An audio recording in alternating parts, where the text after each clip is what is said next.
Hello, I'm back, and I'm here to talk about the heroes of our generation. I would say that Jordan Peterson and Andrew Tate are definitely changing people's lives. I'm going to be playing a couple clips of them both, and I want you to tell me which one is better, and I want you to let me know in the comments on how they are actually useful for your life and how they benefit you with the motivational positive advice they both give out to you. We're starting off with Andrew Tate. Let's see what he has to say. You talk a lot about purpose, why we are created as humans and why we are here. Like, what is the purpose of life?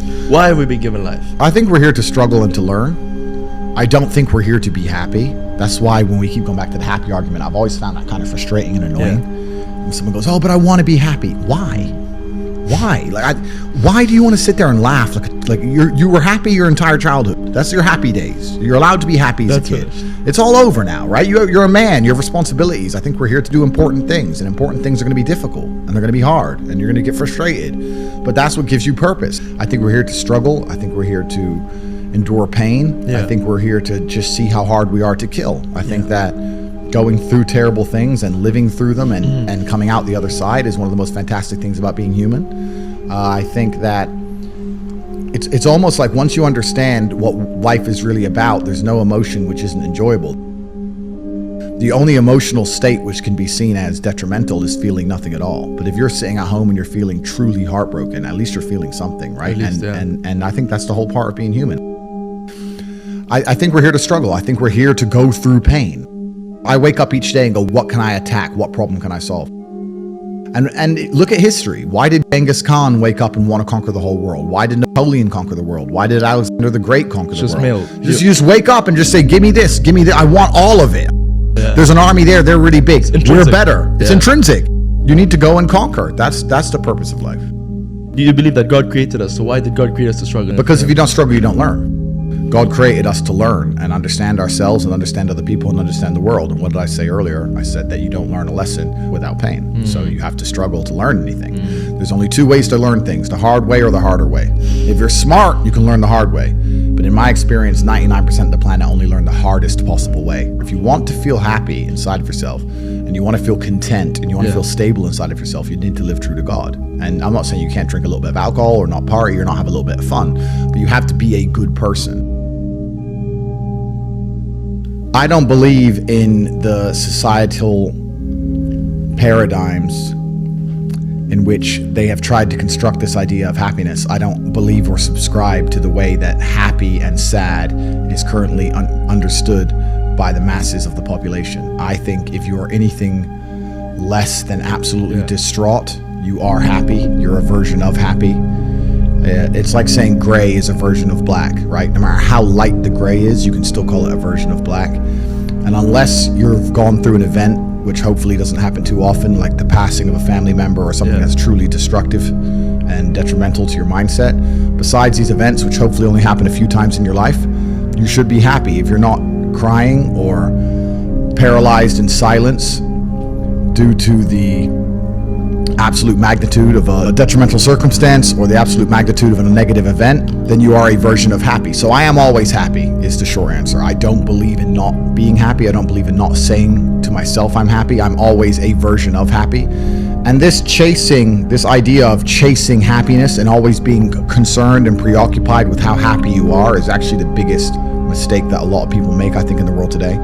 Especially men who wake up and go, I don't really feel happy, so I need to get happier. And that's how they end up down a hedonistic path of drugs or alcohol or gambling, chasing pleasure.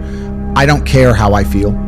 I don't care if I feel happy or sad. It doesn't really affect what I do each day. I do the exact same things. I act the exact same way. I don't care. I don't put weight to the significance of the emotion. So I always consider myself a happy person, but if I woke up and I was slightly less happy one day than another, it wouldn't affect anything I do and I wouldn't put any relevance to it. I'm human and that's life. So am I any happier now that I have hundreds of millions of dollars than before I was broke?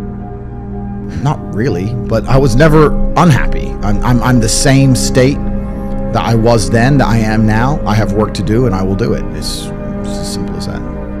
Well, also, there's no light without dark, and there's no joy without pain. You can't have a rainbow without a little rain. No matter how hard you chase pleasure and happiness, there's going to be dips and troughs in between. There's going to be come downs and downtrends. And you're going to have the juxtaposition between that time you were laughing your head off and acting giddish like a child and the time that you feel depressed as such. And I think it's much better to just adopt a very disciplined, stoic mindset. I'm always the same base level of happy regardless. If I lost all of my money today, I would be the same happy. If my net worth quadrupled, I'd be the same happiness. But as long as I'm alive and the people I care about and love are alive, and as long as God gives me the honor of doing my duties and providing for the people I care about, as long as I get to wake up and know that there's a whole bunch of people in the world who need me and I get to work hard to please them and do good for society and good for the world, then I'm a vessel of God, and I'm happy enough to survive. That's all I look at it as. I don't ever consider how do I feel. That doesn't cross my mind. I have things to do. I'm too busy. I have things to do every single day. I have very important things to do, and how I feel really is not going to affect how I complete those tasks. And when I speak to men, they say I'm unhappy or I need to be happier. I think that's absolutely the wrong frame of life. You're a man, you have duty, you have honor, you have things you should be doing regardless of how you feel. And the people who are perma-obsessed with happiness or sadness, I just think it's the wrong paradigm to view the lens of life. I think you should get up and do what needs to be done. Now we have Jordan B. Peterson. Enjoy. It also makes you disciplined, and once you're disciplined, like you're like a sharpened sword, man, like a well-tempered blade, and then you can go out there and operate in the world. The reason that discipline is necessary is because you're a mass of competing short-term interests. And so the question is then, well, which short-term interests should win out? And the answer to that is none of them. They need to be organized into a hierarchy that makes them functional across time and across individuals. So like a 2-year-old is very likely to act out his or her proximal impulse. But of course, a 2-year-old can't survive in the world. You have to bring your primary instincts, let's say, under the regulatory structure of a higher order value system that allows them to manifest themselves without undue mutual sacrifice across large spans of time in the presence of large numbers of other people. So that requires a very sophisticated ordering. A meta-narrative is necessary to unite subcultures so that they can operate peacefully and within the same space. The same thing applies within you, because you're like an internal coalition of warring single-minded tribes, and they have to all be brought under the organizational structure of long-term collective vision. And in order to do that, you have to be disciplined. And any discipline, technically speaking, is an attempt to bring all those competing short-term impulses under a larger scale and more inclusive framework. You do that, and then, well, that's actually what gives you freedom.